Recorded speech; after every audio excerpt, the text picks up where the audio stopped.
Hello everybody. Well, here I am again. I have a different white sewing machine. It's a jean machine. This one's a little different than the ones I had before, but it's the same model number. I guess they made a whole bunch of them at the time. Model number is 1777. But it's kind of funny how many that they made, but they're all a little different. This one, I just got done refurbishing and getting parts off of other sewing machines to get this one to fix up. I have another white, but it's kind of like pretty well torn up pretty bad. So I decided, well, I'll take stuff off of that one and put it on this one. Nobody need to know what I did. But anyway, I got this one running really super smooth, and was very, very dirty. The person dropped it off didn't want any money or anything like that. They just said, just keep yourself going. We really enjoy your videos, enjoy watching you or watching me talk about sewing machines. Anyway, so this is the sewing machine. This had so much dirt and gunk and thread shoved into it, but I got it all out. Got it cleaned up really, really good. I was very proud of that. I got this thing done. I asked if they had a manual, and they said somewhere, but if they run into it, they'll give it to me later. Or they said if you sell it before they get there, that's fine with them. And I said, whatever. So anyway, it was a donation. Well, let's see what this one machine has. It's a bottom feed, so you feed from down here. I zip blocked everything when it comes to all the little feet and needles and oil and screwdriver all in here. On this side, I've decided to put the bobbins, these bobbins right here. They're like the Kenmore or Brother or white sewing machines. All use the same universal, metal sewing machine. And this thing has a little measuring thingy on it. Sometimes I think you should take a black marker and gently go over it so you can see all the measurements. Or I still might do that. I don't know yet. I want to show you a little bit about the machine. This one doesn't have a gear changer, which is really different. It has a foot pedal adjustment here. See, usually the foot adjuster's here, but somehow they could put it up here instead of putting it here. I'm not even sure what this crazy thing is. I'm not even sure. But anyway, this is where I have it set for basic cotton. And I just put a brand new light bulb in it. From the other one, it was basically broken. And this one didn't have a light bulb, so I went ahead and put a new light bulb in it. And let's see, I've been doing a lot of really cool stitches with this one. See, I got this thing sewing very nice. Even underneath is sewing really nice. See how nice that is? It looks just like a repeat of what I did right there. I thought, well, heck, I'm going to show you guys how this one threads. You got your bobbin rewinder here.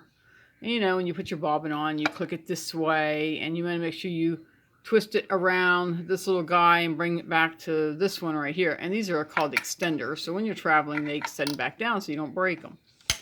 Anyway, this is your handle. I love this one because the last one I had, I think I put it on my YouTube channel. This secondary was over here, so when you open this up, you'd be afraid to break it off if you don't forget to push it back down. But in a way, I kind of like this one because of how they done it this way. Maybe they just realized too many people broke them off. It was easier just to do it this way. When you thread this one, you always want your thread going this way behind that, and you always want your foot to be in the highest position when you're threading your machine. And then this way, you go up here, and there's like a little lever thing right there. And you come down this way into the little chambers, down this way, and then there's a little spring right here. Sometimes the spring's higher, but this one's up this far. Comes back up this way.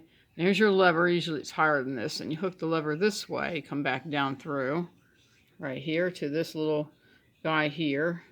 And I got the needle down. And this guy here and into the needle. All right, so let's go over the different things. This one's got a buttonholer in it, and it does have a buttonhole foot down in there. And it has straight line, zigzag, a lot of your really cool. Some stitches like this one. A fish? Come on. A duck? Well, actually, when I do it, it doesn't look like a duck. It looks like a chicken. And that one does look like the fish, which I thought, wow, I've never seen that before. And this is your stitch dial. It tells you what you're going to be doing over here along this way. And this one here, okay, let's try to remember how this one goes. Let's see. This is your length. This is your width. This is right here. This little guy here is where your needle, this other little knob is actually where your needle goes. I like it still in the center. You know me, I'm a center person. You can do it to the left or right, but it's kind of really neat. I thought, wow, that is really cool. But then I get kind of mixed up a lot between these two because I feel like the closer one should be doing this, but actually that changes your needle. This one here is on 0 because I'm going straight stitch right now, and I have it set for number 4, which is base. So let's move it down to set it at 3. Okay, this is your reverse right here. You can't see this one moving. It's because it's an automatic. Sometimes people get them confused and think they're not working, and they are, because the automatic, when they turn the machine on, then it will start working. All right, let's go on and turn on this machine. And oh yeah, I want to tell you guys this. I always forget to tell people about this. This here is a knob to make it positive. I think positive's up here, negative's down here, to make the stitching, you know, more thicker or less thicker. And you could turn that, you know, with a coin or a screwdriver. So you can turn it which way you want it to go. Right now I have it in the center because I can adjust the machine to do whatever I want. Here's our on button. So we turn this on, blink, like that. Now we have the machine on. La-da. Anyway, see, now I don't want to open that because I'd burn your eyeballs out. Okay, now I'm trying to make sure I don't forget about anything. I got this little presser foot on the floor here. And I'm going to try to focus this in so you guys can see it. It's running very quiet. I'm totally amazed by it. It's running really, really quiet. And see there, you got your thread there. I just got done going through, and there it is right there. And so this is running really well. I'm very happy about how quiet it is. And a lot of people always ask me, how come my thread and my needle and all my stuff keeps getting caught down there? Well, what's happening is you got this too far up, or the little gear, you know, sometimes too tight, too loose, okay? Now, if it's in the middle, you're fine. Now, sometimes you get the gear shifts in here. They're a little different. They are, if you run a 2, sometimes they work on cotton, but it all depends how thick the cotton is. If the cotton is running where it's starting to eat it up, means you need to do less. Means go to like the 0 or the 1, okay? That means, because that means that foot is pushing too hard and it's sucking it down inside there. You don't want that, okay? So this kind of little thing kind of helps you a lot. If your stitching is too fine and not coming out really well, it's because this is too tight down here. This foot is pushing down too hard. Lessen it up a little bit. Makes the stitching come out a little bit better. A lot of people don't know that, and when they go to stitch, they can't figure out why is it so dang tight. It's because this thing might be too far down and you need to go up. So, you know, like this is very easy to do. You can push it all the way down. See right there? See, it's all the way down. You can go all the way up. See, this is all the way up. I like it in the middle right there because this is what runs basic cotton, you know, the 2-layer cotton. And if you're going to do anything lighter, I would do, you know, this going up further. If I'm doing anything heavy, I would go down. Anyway, but it's easy to remember that. Hopefully that you enjoy my videos, and I have this one is going to be for sale. I have a couple more coming. I'm almost finished with them. Parts and looking for parts are really hard to do, especially on older machines. It's hard to find parts for these machines. I disinfected the whole and the entire outside, so it's really clean. It smells really nice. But this one here, I can't really tell you how much it is. You're just going to have to call me or, you know, find me on Facebook at Affordable Sewing Machine Care. I do have a page now. And I do have a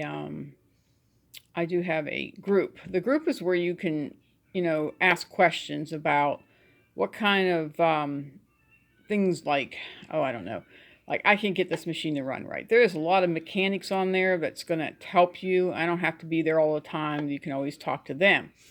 I think that's on my description, okay? Now, if I see you go into that one, and you have to answer 3 little questions. All they are is, you know, where do you live? Do you own a sewing machine? And what kind? And then the last thing is, why do you want to be in the group?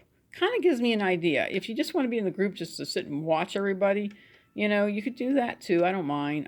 It's just a group where you can have things, you can discuss things to people, and they help you with it. Help you with your sewing machine. This way you don't have to, you try to bypass the people that cost a fortune and try to do some of the stuff on your own. You find out you'll be further along.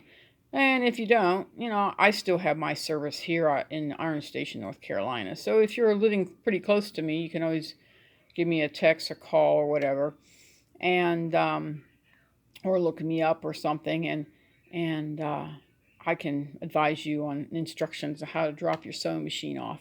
Anyway, I hope you enjoy this video. I'm looking for 200 subscribers, and I want you guys to start liking the videos and comment. Tell me what you want to know about. I know you guys all want me to do some sewing lessons, but still haven't figured out that camera yet to figure it out. I'm trying to get my daughter talked into maybe holding the camera while I do all the work and explaining things, but she's not really for that. Anyway, have a blessed day, and hopefully I'll hear from you guys pretty soon. Okay? God bless.